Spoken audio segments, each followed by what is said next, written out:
সকালে ঘুম থেকে উঠে দেখি টিপ টিপ বৃষ্টি। মনে হচ্ছে আজ যেন আকাশে বৃষ্টি থামার কোনো নাম নেই। হ্যালো এভরিওয়ান, আসসালামু আলাইকুম, welcome back to my another video. তো সকালে ঘুম থেকে উঠেই আমি ইহানের জন্য নাস্তা বানিয়ে নিলাম। একটা কথা কি জানেন, কোনো কাজই কিন্তু ছোট না, আসলে মানুষের চিন্তাধারাই অনেক বেশি ছোট।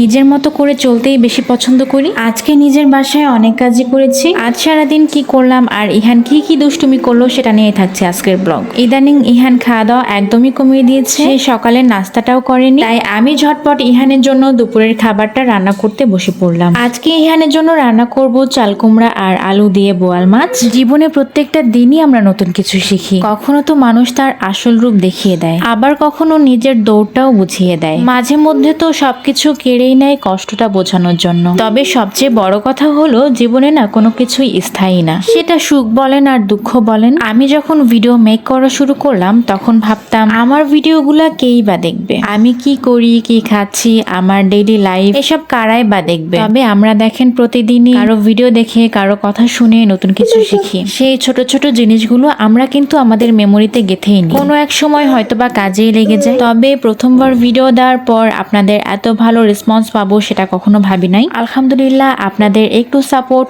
আমাকে কাজ করার আরো বেশি বেশি অনুপ্রাণিত জায়গায়। ইহানকে মিড মর্নিং এ আমি আমরুটি দিয়েছিলাম। বৃষ্টির জন্য যে ওকে একটু বাইরে নিয়ে যাব সেটাও সম্ভব হয়ে উঠছে না।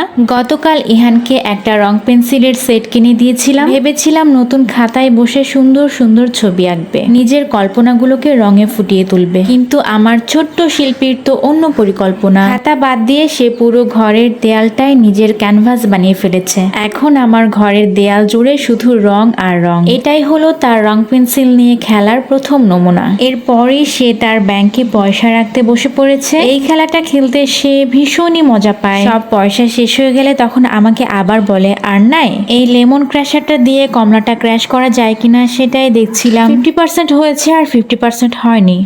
আমি ভীষণই ইন্ট্রোভার্ট টাইপের একটা মেয়ে, তবে আপনাদের সাথে কথা বলতে আমার খুবই ভালো লাগে। গ্রাম থেকে এসে আসলে ঘরের জামা কাপড় কোনো কিছুই গোছানো ছিল না, তাই সবকিছু ফেলে আগে ঘর গোছাতে শুরু করে দিলাম। ইহানের ড্রয়ারটা খুবই মেসি হয়েছিল, তাই ওটা দিয়ে শুরু করলাম। এসব করতে করতে ইহানের দুপুরের খাবার সময় হয়ে গিয়েছিল, তাই আমি ওকে ঝটপট খাবারটা খাইয়ে ঘুম পাড়িয়ে দিয়েছিলাম। তারপর আমাদের দুপুরের রান্নাটাও সেরে ফেললাম। আজকে রান্না করেছিলাম মাছের কোফতা কারি, কারণ ইহানের বাবা একদমই মাছ খেতে পছন্দ করে না, তাই আমি ওকে মাঝে মধ্যে এভাবে রান্না করে দিই। যারা মাছ খেতে চায় না তারাও এটা খুবই পছন্দ করবে। আজকের মতো এই পর্যন্তই। আমার ভিডিওটি যদি ভালো লেগে থাকে তাহলে অবশ্যই আমার পেজটিকে ফলো দিয়ে আমার পাশেই থাকবেন। আর আপনারা কে কোথায় থেকে আমার ভিডিওটি দেখছেন অবশ্যই কমেন্ট করে জানাবেন। দেখা হবে পরের ভিডিওতে। আল্লাহ হাফেজ।